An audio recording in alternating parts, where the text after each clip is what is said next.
Hey everybody, it's your boy Montel. What's going on? How's everybody doing? Hopefully you guys having a fantastic day, week, month, year, millennium. Welcome to Lovecraft Country.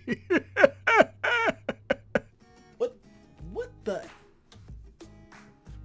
heck was? Yo, that was crazy. Okay, all right. Let me go and get the intro.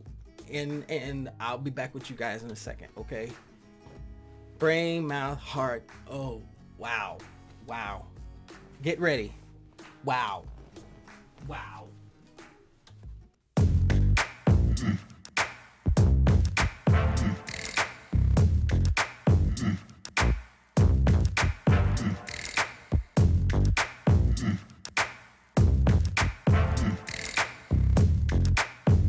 Wow, whatever that was freaking awesome. Anyway, hey everybody, it's your boy Montel. What's going on? How's everybody doing? Hopefully you guys have had a fantastic day, week, month, year, millennium. Despite everything that's going on, I hope you guys are well and you're staying safe, washing these critters and putting on the masks and staying as distant as possible, okay? Thank you so much for checking me out. Thank you so much for coming in and checking my channel, for the support and the love, the new subscribers. Welcome to my area of the world. Hopefully you enjoyed the masterpieces that I've created because they came from the heart. They are legit, they're genuine, and they're mine, okay? If you haven't already, please subscribe. As soon as you see that, bam, right there, yeah. Please subscribe so that way when you want to see another video has come out and I've created another one, then you'll be the first ones to know. If you hit that bam notification bell, it will ring a ding ding for you and let you know. And of course, like my videos. Please, please, please, please. Thank you so much for joining me and for liking, sharing, subscribing already. Thank you for the support from my podcast, Blerdicorn Speaks, with myself and Miss Angie. We are enjoying ourselves, talking nerd and blurred and geek and everything. We're working on some dynamic things down the line. Thank you for everyone who's been joining me for my Blerdicorn convos on IG Live. That is going to be a constant thing, and if you're not sure what that is, just join us. I'm talking to different content creators and cosplayers, and we're focusing on positivity in the community and inclusion, and even talk about a few topics that are relevant to what's going on. But you are the reason why I do this. You guys are the reason why I continue to do this. So thank you so much. I really appreciate it. Thank you, thank you, thank you.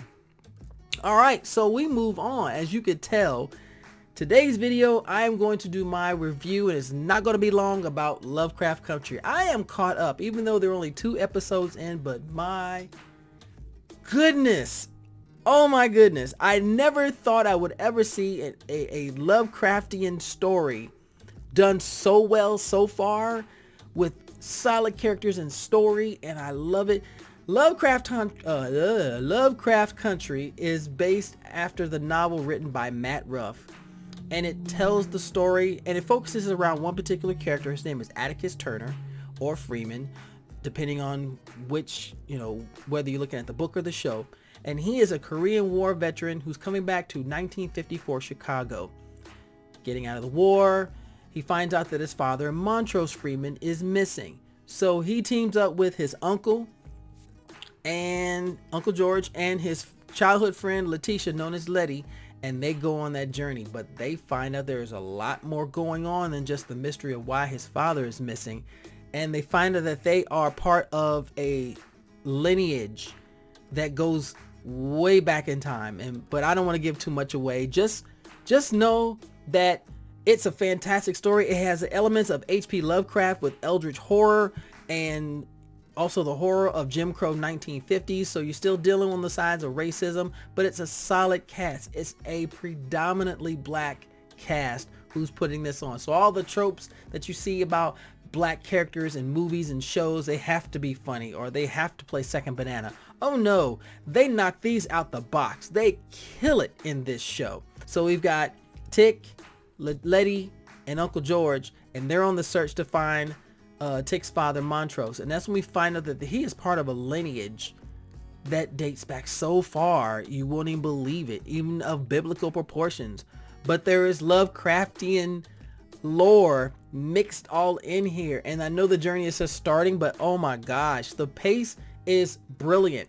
It sets it so well, and you cannot help but just stay engaged and just stay focused on what's going to happen. And you'll find little Easter eggs all over the place, and I found them. Mind you, I am a proponent of watching something twice, and I'm looking forward to seeing this twice. I saw episode 1 twice, and I found stuff the second time that I didn't see before.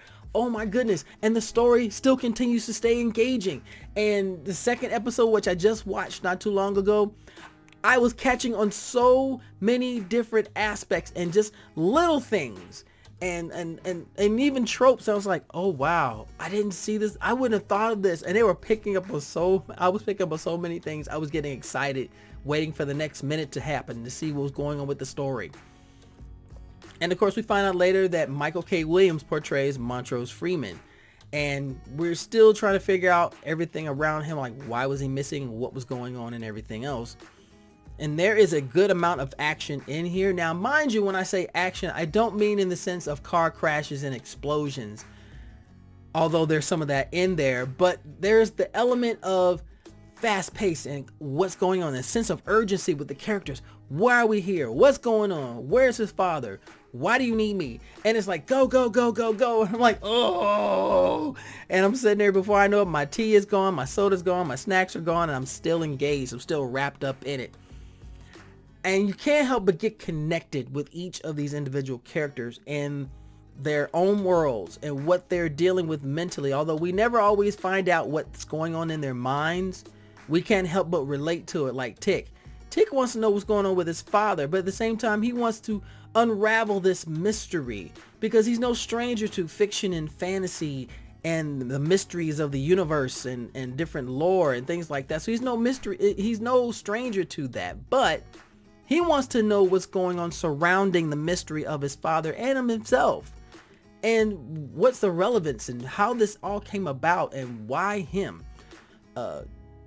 Uncle George, this man has created an almanac. Now, mind you, this is 1954 US. So you've still got racism rampant all over the place. Black folk aren't supposed to be a part of this or that.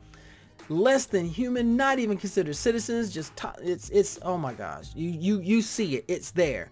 But this man takes his intellect and creates an almanac for safe travel for black folk. It's called Safe Travel for Negroes, but he takes the risk of going to different spots, gathering information, and creating an almanac which is safe, and it can be used for black folk to travel the United States in relative safety. And this is a brilliant thing to throw in because, again, a lot of history with racism and equality, there are always small aspects that are never thought of. Like, how do black folk travel? You see the scene in the first episode where they're on the bus, and of course, white folks here, black folks here. Same thing with restaurants and water fountains and bathrooms and all of that. And some people don't understand why black folk feel the way they feel about then, and just seeing it as a reminder of, wow, look how far we've come, and yet we've still got a long ways to go. But it's such a brilliant story. It's told so well, and Misha Green and Jordan Peele, my God, you guys created such a brilliant story out of this novel, and you can't help but just grab it and hold on to it. Enjoy the ride and just feel all the bumps and bruises and the slaps and all of it and everything, the gasps and the anger and the gritting of the teeth and the smiles. All of that is absolutely fantastic, and I loved it. I loved every single second of this. My thoughts. I hope this show is on for a long time, because it blends in the mythos and legends of supernatural, all the while taking in the modern issues and situations and consequences, and just telling of a time where black folk were not fully accepted, and in a lot of places just considered vermin and pests, and you should just as easily disposed of like you would a dirty shirt or a bag of trash. And it's blended into a tale where you still see that there, but you focus on the key story, which is, where is Montrose Freeman? What is this legacy that they're a part of, and why is Atticus so integral in all of this? And you can't help but be drawn into this. And I love stories like this, and I love this. I love where this is going. The heartbreak and the laughter, the excitement and the intensity and the history and the mystery, and I love all of that. I love that there's all part in here. And again, the fact that they're using a predominantly black cast to tell this story tells you and reassures that black folk can tell tales outside of the normal tropes of reality TV shows and drama and urban dramas and all of that. This nails it. This tells the tale. Can you imagine a Indiana Jones-esque story where the main character is a black man or a black woman? A Tomb Raider where the female protagonist is a black woman. All these amazing stories that have been told can be retold or reshaped or recreated or created anew by this. And it warms my heart as a blerd and as a geek to see this. This is a surgence of something beautiful and timeless and embraceable. And I love that. And I love this. Lovecraft Country definitely got a fan. Definitely got a fan for life. I can't wait to see what's happening next. I can't wait to see what more of the story is being told, and revealing of new characters and new parts of the story and things like that. So definitely it gets a high rating from me. I don't have a rating system, but if I did, it would be the highest rating, because there's so much more to come.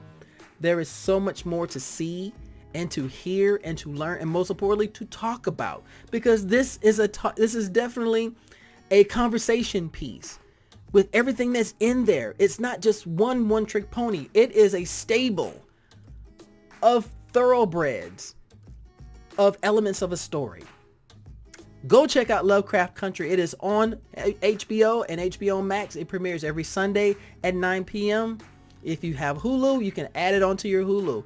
If you have HBO Max, enjoy it. If you don't have HBO Max, put it on your Hulu or find a friend. Sit down. This is something you really want to watch with other people. I highly recommend that, okay? Thank you so much for checking me out, guys. Thank you so much for joining me for this review. I loved every aspect of this. Please go check it out. And what are your thoughts? What do you think of Lovecraft Country? What is it about it that you find the most engaging and the most interesting? And I would like to know. I really would. Okay. Thank you again for joining me. Thank you for supporting me. Thank you for supporting my podcast. Please come check out Blerdicorn Speaks at your earliest convenience. I guarantee you will not be bored. Angie and I, we engage on a lot of levels, and there's so much more to come. And we're going to be doing guests, and we have had guests with EBTBS coming in. Check us. And it was a wonderful, wonderful discussion. Okay. Thank you so much. Please share, subscribe, like, support. And as always, I ask you, wonderful, beautiful people, by the chalice of the Blerdicorn. Okay? Stay nerdy, stay geeky, stay sexy. Please stay safe, okay? You take care, guys. I'll talk to you soon, all right? Bye.